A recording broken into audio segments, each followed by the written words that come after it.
अस्सलाम वालेकुम सामीन, मैं हूं इमरान हुसैन और आप देख रहे हैं डेली इन्फॉर्मेशन।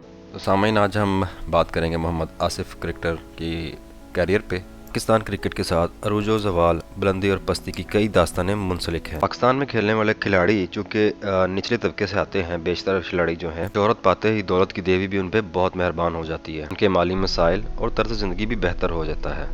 लेकिन माजी में चंद वाक़यात ऐसे भी आते हैं जिसमें आला पाए के क्रिकेटर ने चंद टकों की खातिर अपनी ज़िंदगी और कैरियर दाव पे लगा दिया और इसके नतीजे में उनको मुल्क भर से ज़लालत उठानी पड़ी और उसके बाद आवाम ने उनको बिल्कुल भी अपने मुल्क को खेलने के लिए पसंद नहीं किया। सामईन, इन सवाकुन दास्तानों में एक दास्तान मोहम्मद आसिफ की है, जो किसी वक्त वर्ल्ड क्लास बॉलर होते थे, जिन्होंने बैनुल अक़वामी सतह पर पाकिस्तान का नाम सरबुलंद किया, बहुत से मैदानों को मुसख्खर किया, लेकिन मैच फिक्सिंग के झांसे में आकर अपना करियर बर्बाद कर लिया। यहाँ तक कि हर नए आने वाले क्रिकेटर को उनकी मिसाल देकर मैच फिक्सिंग से बाज रखा जाता था। मोहम्मद आसिफ पूरे आबोताब से अपने कैरियर के अरूज को एंजॉय कर रहे थे, लेकिन हवस और लालच ने उनकी आंखों पे ऐसा पर्दा डाल दिया कि उन्होंने अपने ही पांव पे कुल्हाड़ी दे मारी। मैच फिक्सिंग जैसे जुर्म की सजा तो उन्होंने काट ली, लेकिन अवाम ने दोबारा उनको कबूल नहीं किया और नतीजतन बेइज्जती से बचने के लिए उनको ये मुल्क छोड़ना पड़ा। इससे पहले आपको ये बताया जाए कि मोहम्मद आसिफ आजकल क्या कर रहे हैं, हम इससे पहले आपको मोहम्मद आसिफ के एजाज़ात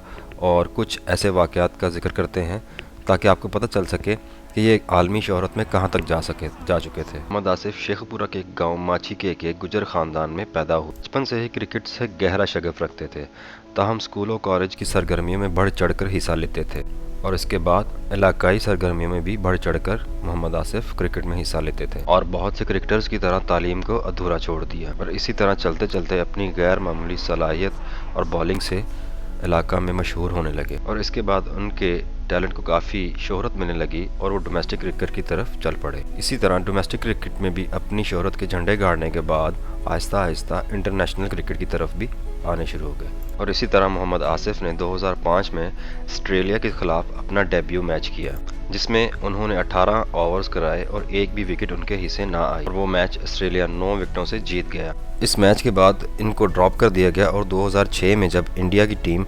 पाकिस्तान के दौरे पे आई तो इनको दोबारा इसी टीम में लिया गया। इस मैच की शानदार परफॉर्मेंस की वजह से मोहम्मद आसिफ की परफॉर्मेंस का ग्राफ बहुत ऊपर चला गया और साथ ही साथ शोहरत का ग्राफ भी, और दुनिया के बड़े बड़े क्रिकेटर्स ने उनकी बॉलिंग की तारीफ की।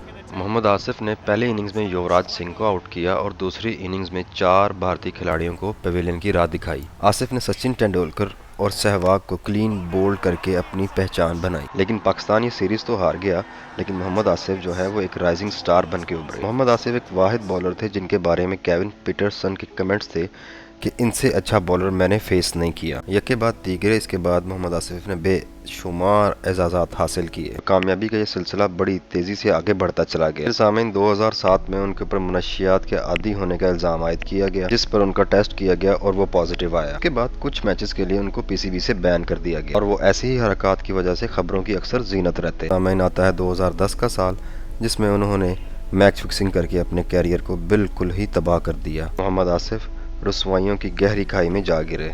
वाक़या कुछ यूँ है, मोहम्मद आसिफ ने कौमी टीम की नुमाइंदगी करते हुए इंग्लैंड का दौरा किया, जो कि उनका आखिरी दौरा साबित हुआ। इसी बिहाफ पे बरतानवी खबर एजेंसी ने यह इंकशाफ किया कि मोहम्मद आसिफ, सलमान बट और मोहम्मद आमिर इस चीज़ में शामिल थे। हमें इस खबर के ब्रेक होते ही ICC ने इस पर तहकीकात करना शुरू कर दी। पूरा खबर बिल्कुल सच साबित हुई और उसके बाद मोहम्मद आसिफ को 7 साल के लिए बैन कर दिया गया। बाद मोहम्मद आसिफ और उनका ख़ानदान बहुत सी मुश्किलात में गिर गया। इसी के दौरान मोहम्मद आसिफ ने बहुत कोशिश की कि उनसे बैन हटा दिया जाए, ताहम 2015 में ICC ने अपने फैसले को रिव्यू किया और ICC ने इनसे बैन हटा दिया गया, लेकिन अब वक्त गुजर चुका था। जिस मोहम्मद आसिफ को शायकीन हाथों हाथ लेते थे, अब उन्हें कोई देखना भी गवारा नहीं करता था। उनके 9 उम्र साथी मोहम्मद आमिर अपनी साख तो बहाल करने में कामयाब हो गए, लेकिन सलमान बट भी इसमें नाकामयाब रहे।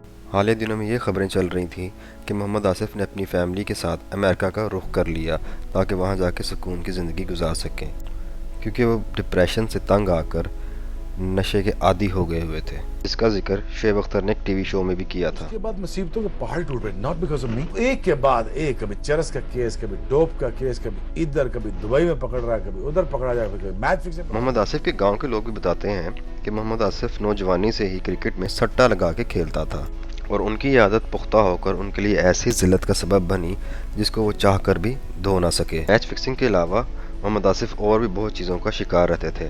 ان کی اکثر پلیئر سے لڑائی رہتی تھی. کیون پیٹرسن سے تو اکثر دوران میچ بھی نوک جھوک ہو جاتی تھی، جس کے بعد جوش سے اسٹیڈیم میں کھیلتے تھے. محمد آصف نے 5 دفعہ کیون پیٹرسن کو آؤٹ کیا، جس میں سے 3 دفعہ کلین بولڈ کیا. لیکن ڈریسنگ میں محمد آصف اور شعیب اختر کی ایک معمولی سی چپکلش ایک باقاعدہ تنازع اختیار کر گئی، جس پہ شعیب اختر نے غصے میں آ کر محمد آصف کو بلا دے مارا. حالیہ دنوں میں جب شعیب اختر سے اس تنازع کے بارے میں پوچھا گیا تو انہوں نے کہا کہ محمد آصف ایک انتقام پسند اور دل میں کینہ رکھنے والے آدمی ہیں. لیکن اس کے بعد ایک معنی خیز مسکراہٹ کے بعد انہوں نے بتایا کہ کیسے محمد آصف نے ان کو دھمکیاں دی تھیں اور یہاں تک کہہ دیا کہ کرکٹ میں یا تم رہو گے یا میں. شعیب اختر نے پھر مزید بتایا کہ میرے دل سے آصف کے لیے بد دعا نکلی اور اس کے بعد قدرت کا ایسا کرنا ہوا کہ محمد آصف کبھی چرس کے کیس میں، کبھی اسپاٹ فکسنگ، کبھی ڈاپ ٹیسٹ میں.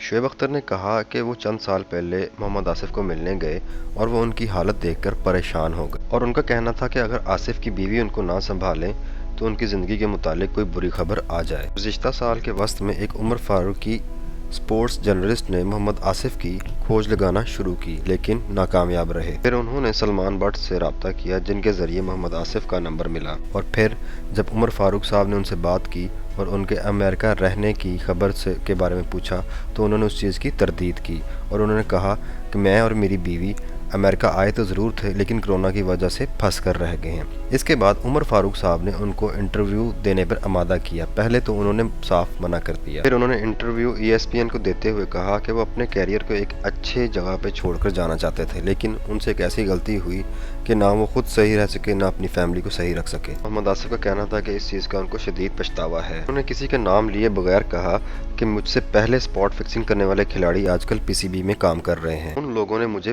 دوسرا موقع دینے کی بھی کوشش نہیں کی اور انہوں نے مزید بتایا کہ وہ آج کل امریکہ میں پٹسبرگ میں کام کر رہے ہیں جہاں وہ مزید اکیڈمیز کے لیے کام کر رہے ہیں. وہاں ان سے انڈیا اور پاکستان، بنگلہ دیش سمیت کئی ممالک سے نوجوان لڑکے ان سے سیکھنے آتے ہیں. میں چاہتا ہوں کہ وہ پاکستان واپس جاؤں اور جا کر اپنی اکیڈمی بناؤں لیکن 90 کی دہائی کے کرکٹر بری طرح سسٹم پر قابض ہیں. میرے لیے ابھی وہاں پہ کوئی جگہ نہیں. سامعین، ایک اور چیز آپ کو یاد رہے کہ سوئنگ کے سلطان وسیم اکرم نے ان کی بولنگ کو دیکھ کر کہا کہ میں نے بہت کچھ سیکھا اس کو دیکھ کر. خیر سامعین، ایسے عالی شان کھلاڑی، گاڈ گفٹڈ کھلاڑی کی کہانی سن کر نئے آنے والے کھلاڑیوں کو ضرور ایک سبق دے گی. قدرت کی دی ہوئی نعمتوں کا شکر اور اس کا صحیح استعمال اگر نہ کریں تو ایسے حالات بھی محمد آصف جیسے پیدا ہو سکتے ہیں. آج کے لیے اتنا ہی.